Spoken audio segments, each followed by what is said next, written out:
Magandang hapon mga bata! Kamusta kayo ngayon? Mabuti kung ganon. Maaari bang tumayo ang lahat para sa ating panalangin? Panginoon namin Diyos, maraming salamat po sa araw na ito. Naway po Ama, pagigabayan po kami sa araw na ito. Pagigabayan po kami sa aming klase. Amen! Mga bata, pero bago ang lahat, bago tayo magsimula sa ating aralin, meron muna akong pamantayan sa ating silid-aralan.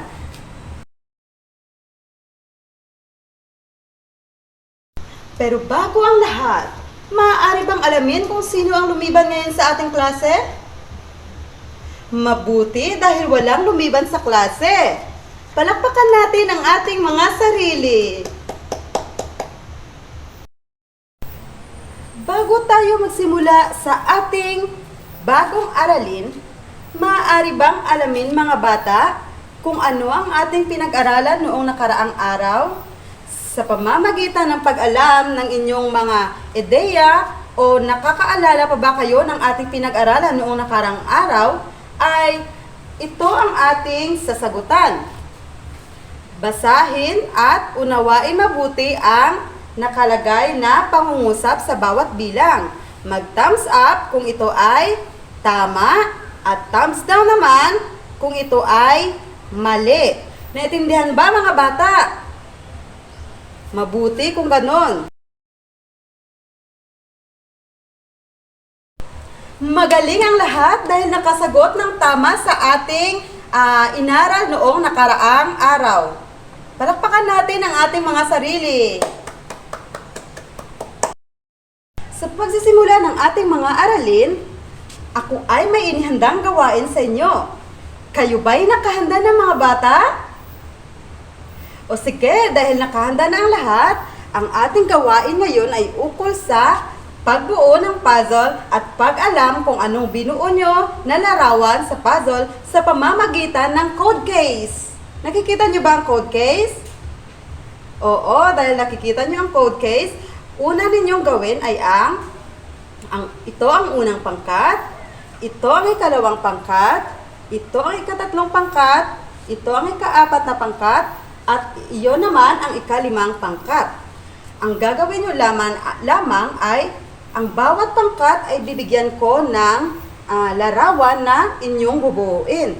Kapag na-puzzle nyo na ang larawan na ito, ay ilagay nyo ito sa pisara.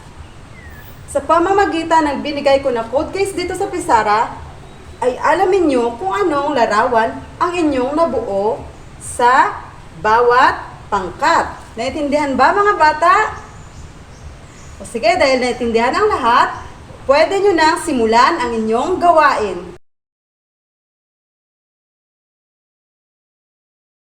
O dahil natapos niyo ang inyong gawain, tatanungin ko kayo. O sige, unang pangkat. Anong nabuo nyong larawan? At anong nabuo nyong salita sa code case? Tama, manininda. Ang larawan na ito ay isang manininda. Tama, palakpakan natin ang unang pangkat.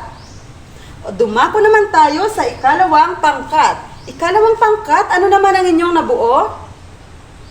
Basurero. Sigurado ba kayo na ang larawan na ito ay tumutukoy sa isang basurero? Tama, ito ay isang basurero. O dumako tayo sa ikatatlong pangkat. Ikatatlong pangkat. Ano naman ang nabuo ninyo sa larawan na ito? Tama, enforcer. Napakagaling nyo talaga. Dumako naman tayo sa ikaapat na pangkat. Ikaapat na pangkat. Ano naman ang nabuo nyo sa larawan na ito? Tama, ito ay isang mang-aawit. Dahil ang nasa larawan ay nagpapakita na siya ay nag-aawit. Tama. Ang ikalimang pangkat, ano naman ang nabuo ninyo? O tama, ito ay isang manghahabi. Ang manghahabi ay ang naggumagawa ng mga basket o ano pa mang mga bagay na kanilang binubuo. Napakagaling nyo talaga mga bata. Palakpakan natin ang ating sarili. Mga bata, sa inyong palagay, ano-ano mga nabuo ninyong larawan sa puzzle? isang maninda, isang basurero, isang enforcer, mga awit, at isang manghahabi. Sa inyong palagay mga bata, sila ba ay nakakatulong sa pag-unlad ng ating bansa, sa kaunlaran ng ating bansa? Oo, tama, nakakatulong sila sa pag-unlad ng ating bansa dahil ang mga tao na iyon ay tumutulong na paunlarin ang ating bansa. Ba sila o nakikita nyo ba sila sa inyong lugar? Oo, sa ating paaralan nakikita nyo rin ba ang isang basurero? Oo, mayroon tayo ritong tagakuha ng mga basura sa ating paaralan. Tama. Nakikita nyo ba yung ibang mga trabaho, yung ibang mga taong nagtatrabaho na katulad na binuo nyo kanina sa inyong gawain? Oo, silang lahat ay nakakatulong sa ating bansa dahil ang bawat isa ay may kanya-kanyang gawain o aktibidad sa ating lipunan. Tama mga bata? Sa pagdako sa ating aralin ngayon, ang ating topiko ay nauukol sa mga taong ginagampanan ang pagtataguyod at pagpapaunlad sa ating bansa. Gusto niyo na bang malaman kung anong mga gawain, anong mga gampanin na nakakatulong sa pagtataguyod sa ating bansa?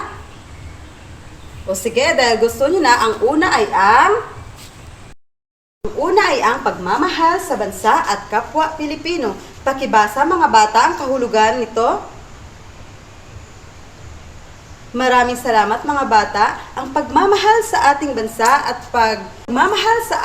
at kapwa Pilipino, sila ay ang mga Pilipino mismo yung nagtatangkilik ng mga produkto ng ating bansa. Sa pamamagitan noon ay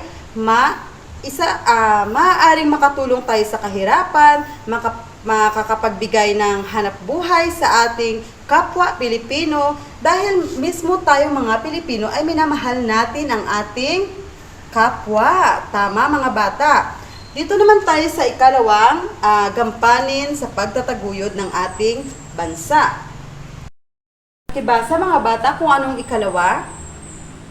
Maraming salamat. Ito ay ang pangangalaga sa kalikasan at ating pamanang lahi. Tama ito dahil sa pamamagitan ng pagngangalaga sa ating kalikasan ay nakatutulong ito sa pagtataguyod sa pagpapaunlad ng ating bansa dahil ang ating kalikasan ay mismong pinagkukunan natin ng ating kita o ating hanap buhay. Diba halos lahat naman sa inyo ay naghahanap buhay at ang kalikasan ay tumutulong sa pagpapaunlad ng ating bansa. Sa ating pamanang lahi, dapat nating ipapanatili ang ating pamanang lahi dahil tayo mga Pilipino para mapaunlad ang ating bansa. Sa pamamagitan ng pangangalaga sa ating kalikasan, sino makapagbigay na nagpapakita na nangangalaga sa ating kalikasan? Tama, yung paglilinis sa ating kapaligiran sa pagkuha ng mga basura. Ang halimbawa nito ay yung kaninang inyong binuo ay isang basurero. Di ba yung basurero ay kumukuha ng mga basura? Yung pagre-recycle ng mga basura, tama lamang iyon para maiwasan ang pagtaas ng klima sa ating bansa, dapat nating gawin ang pag-recycle. Naintindihan ba mga bata? Tinalakay ng guro ang pagsunod sa batas at pagiging produktibo.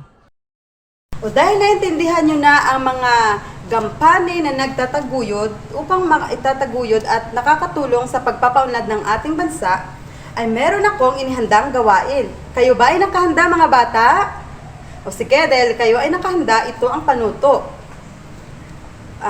Gumawa kayo ng isang graphic organizer sa pamamagitan ng aking ibibigay sa inyo. Ito ang mga halimbawa ng graphic organizer. Sa pamamagitan nito ay ilista nyo ang bawat gampanin na nagtataguyod sa pagpapaunlad ng ating bansa at pumili lamang kayo ng isa lamang na nagtataguyod sa ating bansa at ang inyong gagawin ay iro-roleplay nyo ito maya-maya sa harapan. Kayo ba ay nakahanda? O sige, simulan na ang gawain.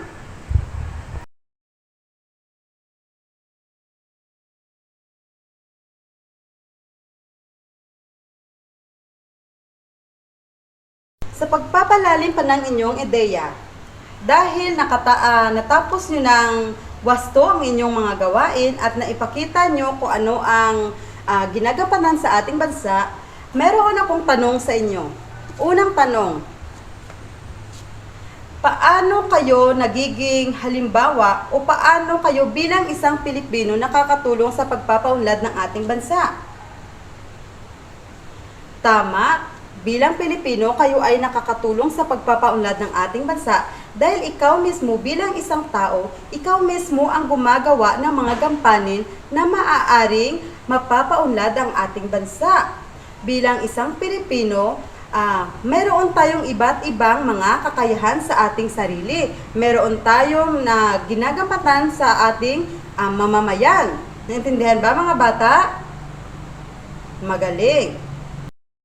Sa ikalawang tanong, paano nakatutulong ang isang mamamayan sa ating bansa? Tama, nakatutulong ang isang mamamayan sa ating bansa sa pamamagitan ng paggawa ng mga positibo at magagandang gawain sa ating bansa. Sa pamamagitan ng paggawa ng mga gawain, sa pamamagitan ng paggawa ng iyong gampanin ng tama, nakatutulong ka sa pagpapaunlad ng bansa dahil ikaw mismo ang nagdadala ng kaunlaran ng ating bansa. Tama ba mga bata? Magaling! O sige. O mga bata, bilang isang Pilipino, nagagawa nyo rin ba ito sa inyong totoong buhay ang pagpapaunlad ng bansa? Sa pamamagitan ng ano? O sige, ikaw, princess, sa pamamagitan ng anong ginagawa mo para mapapaunlad ang ating bansa? Oo, tama. Ikaw ay nag-aaral ka ng mabuti para malinang mo at magawa mo ang iyong hinahangad sa buhay at sa pamamagitan niyan ay nililinang mo ang iyong katalinuhan. O, ikaw, Patricia. Oo, tama. Palagi kang naglilinis sa ating kapaligiran. Ikaw naman, Maria. Tama, ikaw ay gumagawa ng mga bilihin na itinitinda mo dito sa ating paaralan. Sa pamamagitan niyan ay napagkakakitaan mo ang mga produkto na iyong ginagawa. Magaling mga bata dahil kayo ay natututo at nakakatulong sa pagpapaunlad ng ating bansa. Ang mga bata ay magkakaroon ng pagsusulit. Pagkatapos ng pagsusulit, ang mga bata ay kukuha ng kanilang kwaderno upang isulat ang kanilang takdang aralin.